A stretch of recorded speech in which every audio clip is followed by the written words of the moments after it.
لا حول ولا قوة إلا بالله العلي العظيم.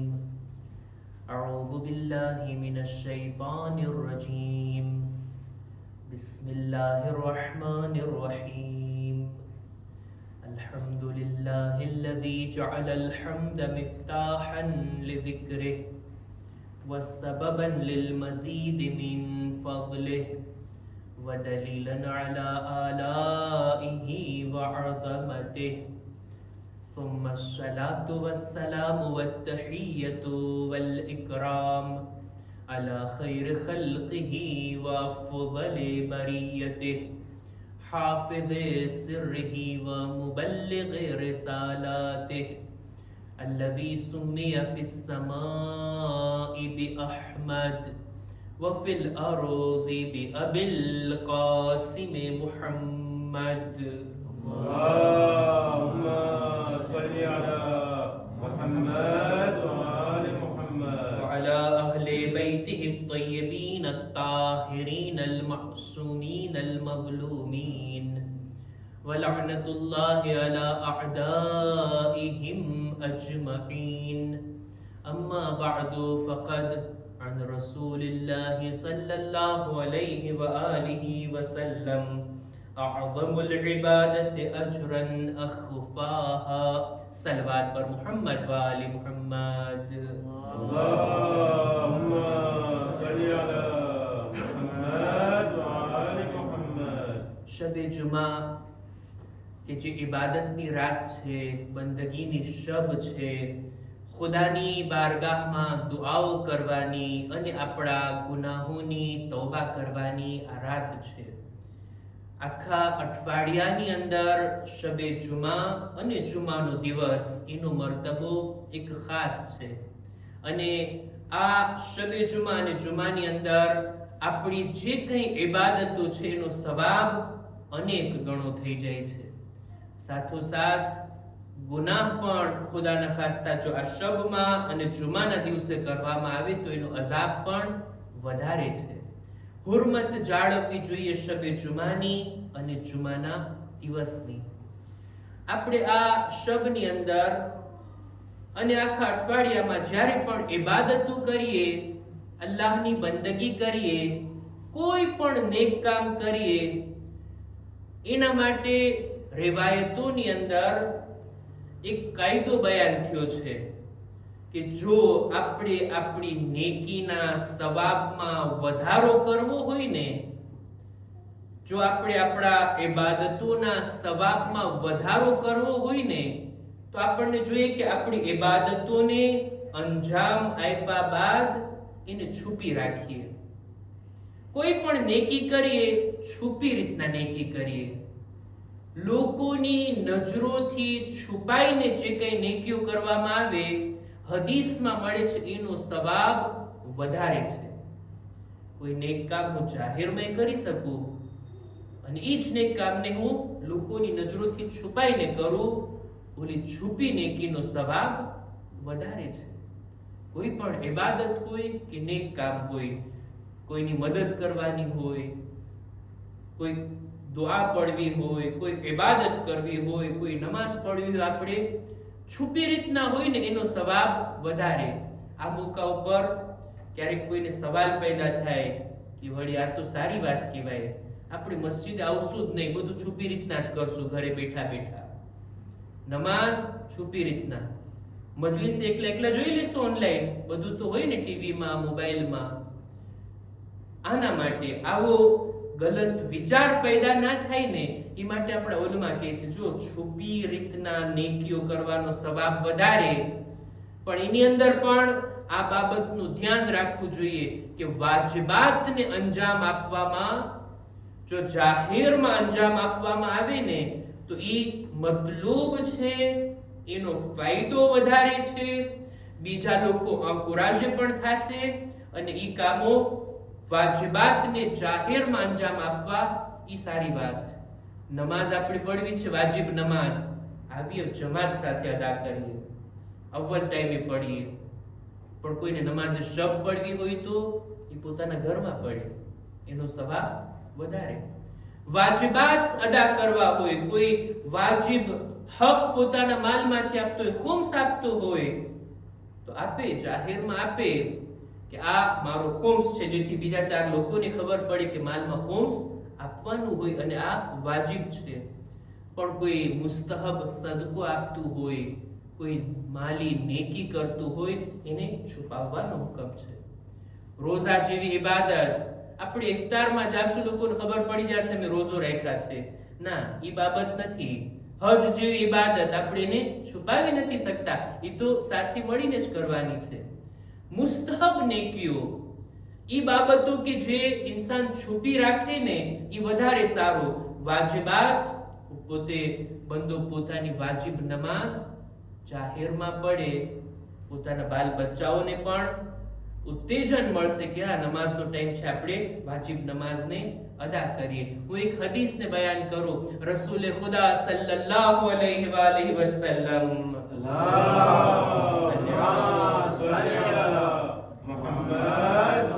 પોતાની હદીસમાં ફરમાવે છે, જો વાત વાઝેહ થઈ જાય, રોશન થઈ જાય, એ માટે 2 હદીસોને પઢું છું રસૂલે ખુદાની. સૌથી પહેલા તો આપ ફરમાવે છે કે અફઝલુ અઅઝમુલ ઇબાદત અજરન અખફાહા, બહેતરીન અઝીમ ઇબાદત એ છે કે ઇન્સાન એને વધારે છુપી રીતના અંજામ આપે. આ પહેલી રિવાયત. બીજી રિવાયતમાં આપ ફરમાવે છે કે અસિર્રુ અફઝલુ મિનલ અલાનિયા, ઇબાદતોને છુપી રીતના અંજામ આપવું જાહેરમાં અંજામ આપવા કરતા બહેતર છે.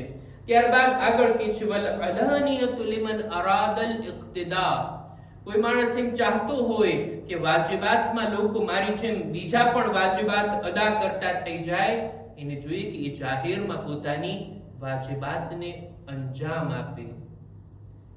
પોતાના બાલ બચ્ચાઓને, પોતાના દોસ્તોને, પોતાના ફેમિલીઓને નમાઝ માટે બોલાવવાનો તરીકો આ છે. નમાઝનો ટાઈમ થાય, આપણે ઊભા થઈ જઈએ, નમાઝનો ટાઈમ, અને નમાઝ માટે તૈયાર થઈએ, નમાઝ શરૂ કરીએ. બીજા લોકો આપોઆપ જોઈને આ વાજિબાત તરફ આગળ વધશે. એક દિવસ અમારા ઉસ્તાદ બયાન કરતા હતા, ઈરાનની અંદર એક સ્કૂલના ટીચરે પોતાના ક્લાસના છોકરાઓથી સવાલ કર્યો કે ભાઈ, અઠવાડિયાની રજા છે, એની અંદર જે કામ તમારા મા બાપ કરતા હોય તમારે સાથોસાથ અંજામ આપવાનું છે, એ નેક કામમાં શરીક થવાનું છે.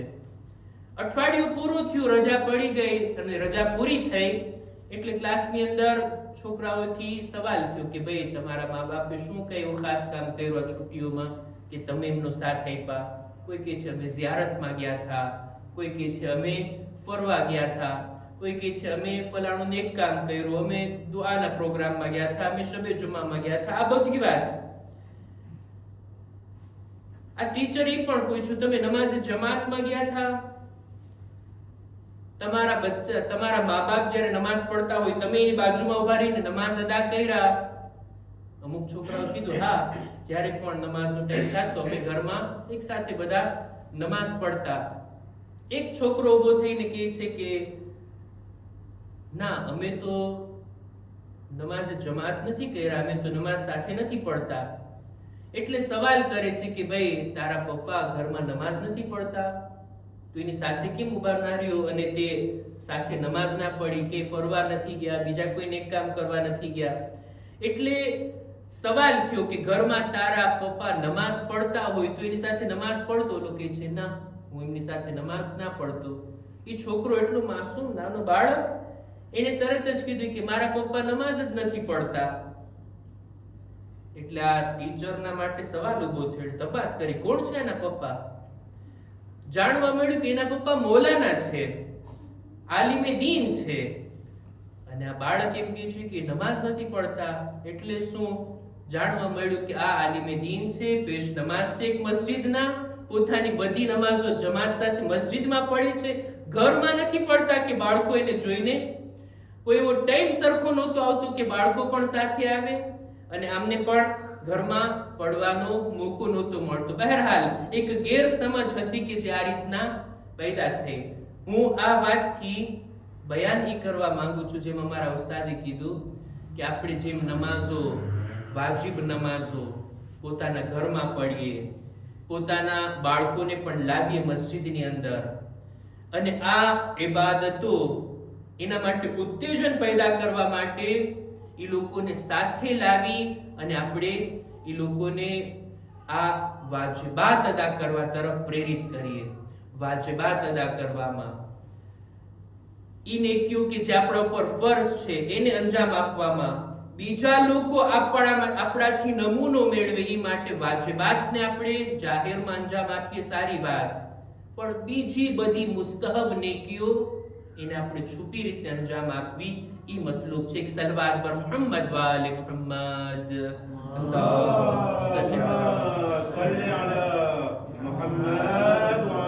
મારા ખ્યાલથી વાત વાઝે હશે.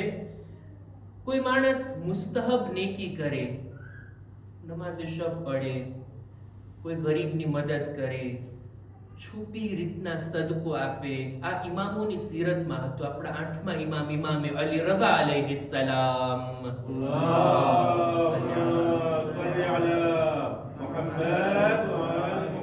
પોતે ફરમાવે છે કે અલ મુસ્તતિરુ બિલ હસનતિ તઅદીલુ 70 હસના. એક નેકી કોઈ માણસ અંજામ આપે તો એને એક નેકીનો સવાબ મળે ને, પણ એક નેકી જો ઇન્સાન છુપી રીતના અંજામ આપે ને તો એને 70 ગણો અજરો સવાબ મળે છે. એના નામે અમાલમાં લખવામાં આવે છે. નેકીને છુપાવવામાં આવે. સારા કામો આપણા હોય એને અંજામ આપીએ અને છુપી રીતના ઇબાદતો કરીએ. વાજિબાત સિવાય કેટલી મુસ્તહબ ઇબાદતો છે, પણ છુપી રીતના આપણે અંજામ આપીએ. આ ઇન્સાનને એટલા ઊંચા દરજા સુધી લઈ જાય. રિવાયતમાં મેં જોયું કે રિઝવાન જન્નત, જન્નતના દરવાજા પર જે ફરિશ્તાને રાખવામાં આવ્યો છે, બધા લોકો એની પાસેથી પસાર થઈ અને જન્નતમાં દાખલ થશે. રિઝવાન જન્નત એક દિવસ જન્નતની અંદર અમુક લોકોને જોયે છે, કે છે તમે કેવી રીતના આવી ગયા જન્નતમાં, ક્યાંથી તમે દાખલ થયા, મેઇન દરવાજા ઉપર તો હું હતો. ત્યારે આ લોકો કહે છે અમે દુનિયાની અંદર છુપી રીતના અલ્લાહને ઇબાદત કરતા, ખુદાએ પણ છુપી રીતના અમને જન્નતમાં દાખલ કરી દીધા. અને આ દરજો અને મકામ ખુદાએ આપ્યો છે. આપણા ચોથા ઇમામ ઇમામે ઝૈનુલ આબિદીન અલૈહિ સલામ